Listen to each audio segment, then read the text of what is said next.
Hello, friends. Welcome. Another episode about fragrance, where fragrance is the main player. Today we're going to be talking about 5 spring cheapies. Everybody loves cheapies. Now, anything under 20 or $10, it's hard to find anything good. I don't have anything that is really good for that price. But if you go up 20 to 30, 30-ish to almost 40, then you have a nice collection. Mostly they're designers, easy to use, what they call dumb reach, meaning you don't have to think about it, you just reach for it. So today I'll show you about 5 of them. The first one is going to be oldie but goodie. This is Montblanc Individual. A couple of years ago, this was hyped. A lot of people talked about this. I think everybody got them. But for some of you that don't or forgot about it and did not reach for it, so here it is again. The reason for this is when I first got it, I did not think too much about it. It's nice and sweet. It's fruity. It's aromatic. I smell mainly the raspberry note. But then one morning, I went to the mailbox outside and the wind blew. I smelled something gorgeous. And that's when it hits me. That is the time to wear this in a little bit cozy weather. Not the super high heat because it does have the sweetness from the raspberry. And that's when I thought, okay, now I know why they're hyping this. It's really, really great. It's cheap. I got it for 20 plus, 75 mil. Okay, you can see the bottle is gorgeous. It's very unique and different. So they spent some thoughts into this. Even the cap, look at this. It does have some weight. Okay. Longevity is decent, average, not bad. And it's great for the springtime. Okay. It came out in the early 20s, maybe 2003.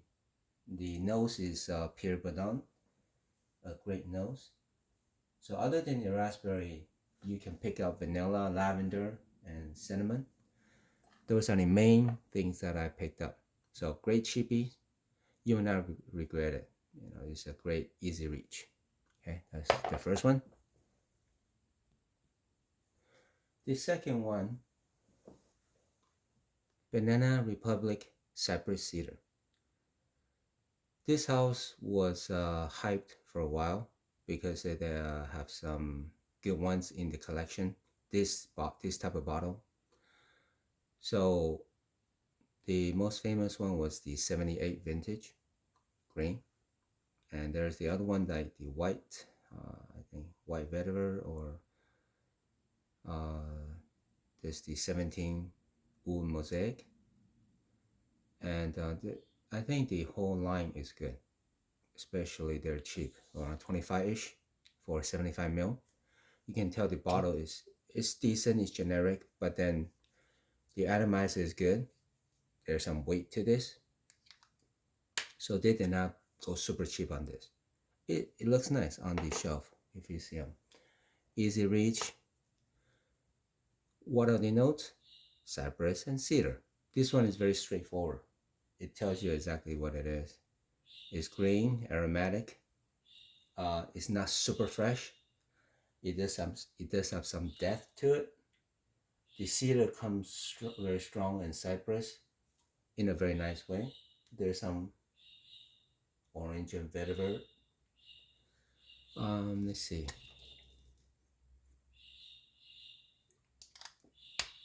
Because the cypress note is very unique and prominent, so this smells different than your typical sweet bubblegum fragrance.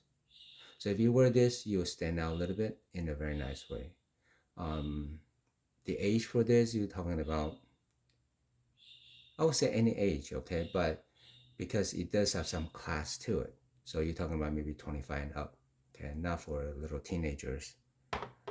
This one, because it's on the, going back to Montblanc, because it's on the sweeter side, because of the raspberry and vanilla. You're talking about for a younger crowd, not a problem. 30-ish, 30 years old and up, no problem. Okay. Number 3, Eternity for Man, oldie but goodie. No, just kidding. This one is the EDP. The EDT came out in the 2000s or earlier. I think a lot of people are nostalgia about the EDT. There was a probably signature scent for a lot of guys. This one is the ETP version. The juice is the color is darker, so you can tell that is a darker shade of green versus the Eternity. So this one is the EDP, is stronger, it lasts a little bit longer, especially with the reformulation of the EDT. If you like the EDT version, you're gonna like this one too, because right away you could tell it's a flanker. The smell is there. The lavender and oak moss and sage and the apple is very prominent. Basically, it just amped up the EDT version. So I like the first one. Well, actually, I love the first one, and I love this one too. This one probably works well for the evening. Okay, longevity is great. It's not beast mode, but it's still great. So if you like the original, for sure, pick this one up. You're talking about 30, 20, some under 30. It's great.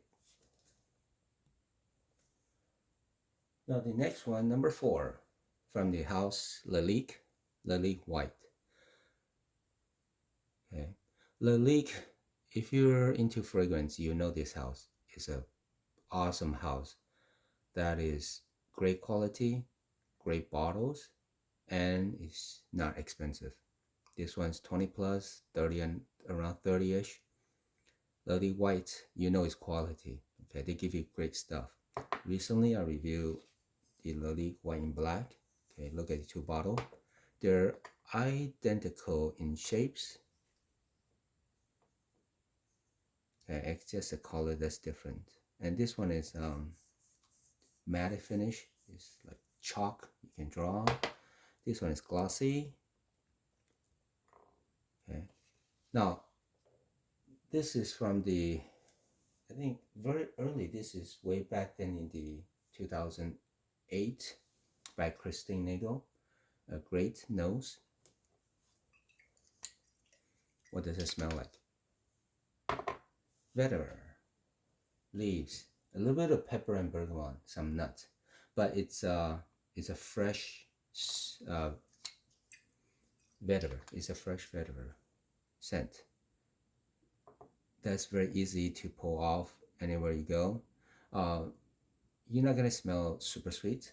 There's a little sweetness to it from maybe the nutmeg, but mainly you're gonna smell some cedar, some leaves, and pepper, and the vetiver, and citrus. Okay, probably bergamot. Okay. So the longevity is nice. So all this, they're not bad. The longevity, they're not super beast mode, but you're talking about maybe 4 hours, 3 to 4. You can smell. So not too bad, especially for the price. And number 5 will be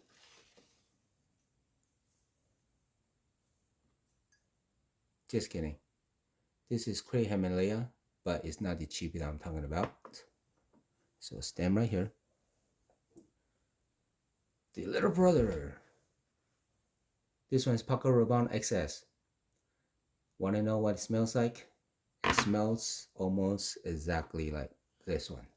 Even the bottle looks, you could tell what it's trying to smell like. And it does.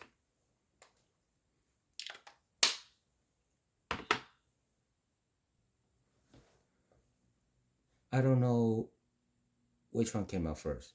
What happened was this one came out in 2002. This one is the repackaging of 2018. Okay. So most likely this one is a clone or copy inspired of this one, the original. Okay. The reason I brought this up also is because this name tells you exactly what this two smells like. Himalaya. You go up the hike up to Himalaya mountain. You get to the top. It's snowy, but it's a little bit sunny, and you smell the surrounding. You smell the fresh air. This is exactly what it smells like. Not that I've been there. I've been to other mountains during the snow time, and you take a deserving fresh air after you hike way up in the mountain, hard work, and then you enjoy the surrounding, the atmosphere. You enjoy your accomplishment of hiking up there after a few hours. You're tired and you look around and you thought, yes, this is the reason why I did all that, just so I can enjoy the nice, fresh, clean, invigorating, relaxing air. Okay, so basically, it's a very fresh, but in a deeper way. Okay, it's not those typical fresh scents.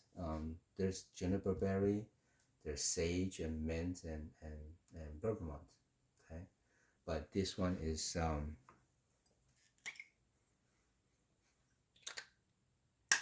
complex. There's depth to it, and takes you to where it wants to take you right away from the beginning.